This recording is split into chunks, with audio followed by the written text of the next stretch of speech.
I wanted to do a quick video about my leaf bag system I've set up here. I'm in Maryland. It's late November now. It's only about 30 couple degrees today. I went out and got some more last night. I start doing these leaf bags every year, September, October time frame. The earlier bags, earlier in the year, it's more yard waste, garden waste, grass, whatever. Later in the year, it gets to be more leaves. So in order to kind of accommodate all those different types of material that you get in the leaf bags, I got a couple different things going.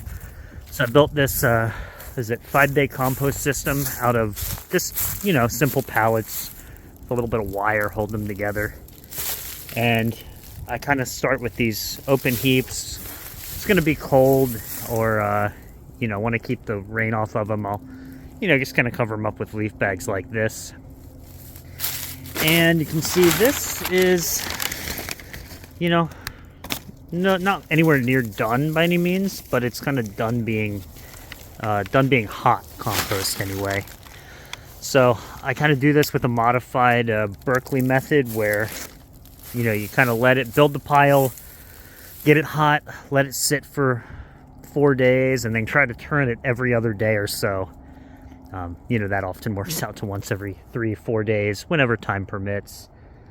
But like I said, later in the year, you go from this more green wastes with some leaves to more kind of pure leaves. So I'll show you. I'll just come over here to this new garden rose I made this year. Sorry for the shadow. And when I find the real fine stuff, like this, that goes on kind of directly as mulch. There's some duck bedding in there too. This is over a whole 50-foot row of, it's all garlic. And then in areas, beds where I'm not cover cropping, but I just kind of want to get some organic material on them for the winter. The less finely chopped up leaves. Some of that stuff that's more in contact with the ground, that'll rot down over the winter a bit. And what's left, I'll just rake off and compost in the spring. And then again, finer stuff in the rows where I have, like, this is daikon and clover as a cover crop. The other thing I do is some of the leaf bags have, bigger stuff. People put logs and sticks in them, which is fine. It's organic. So I have this little, maybe 3-foot wide conical pit.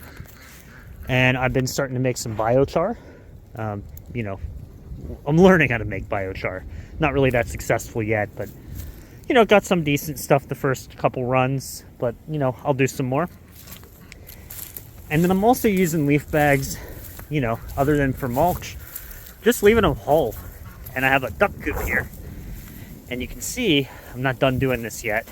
We're going to be down to about 20 degrees tonight, Fahrenheit. And there's an area under the coop. It's all hardware cloth meshed in.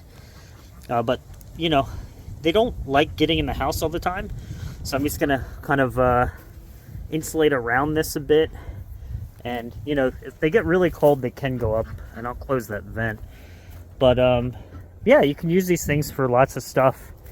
I just collect them in my pickup truck. I have a 16-foot cattle panel that I've kind of hewed around and strapped in. And I can fit maybe 50, 60 leaf bags per trip. So I just drive down to the local town where everybody's nice enough to bag them for me and collect them. So maybe 2 more runs this year. But otherwise, I think that's what I wanted to cover. All right, bye everybody. I thought of something else I wanted to add. When I find a nice dry bag of leaves, whole leaves, the ducks seem to really like getting them dumped out. Just a bag or 2 at a time, because I don't want leaf mold, actively growing in their area.